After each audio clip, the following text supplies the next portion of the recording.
कुरा छ कुलमान घिसिङ जस्तो मान्छेलाई अब नेपालमा चाहिँ बस्ने अवस्था छैन।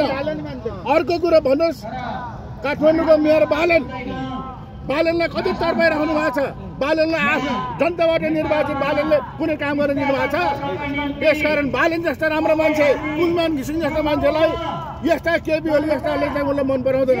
उनीहरूलाई कस्तो चाहिन्छ देशद्रोही अपराधीहरू चाहिन्छ। त्यस कारण अब यो देशमा भ्रष्टाचारी देशको अपराधीले मुलुक चलाउन सक्दैन। अब कुलमान घिसिङ जस्ता बालन जस्ता दुर्गा प्रसाद जस्ता मान्छेहरू अब यो मुलुक हाँक्न अगाडि बढ्नुपर्छ।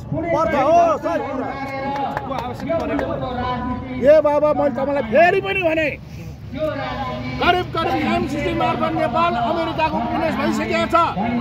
अस्ति आरजुजीले 3टा एजेन्डा भारतलाई बुझाइसक्नु भएको छ। त्यसकारण नेपाल करिब सिक्किमीकरण भुटानीकरणमा पुगिसक्यो।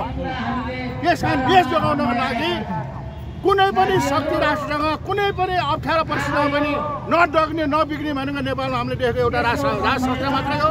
अब राजलाई नल्याइकन मुलुक नबद्ने भएको कारणले हामी सङ्कल्प गरेका हौँ। धन्यवाद।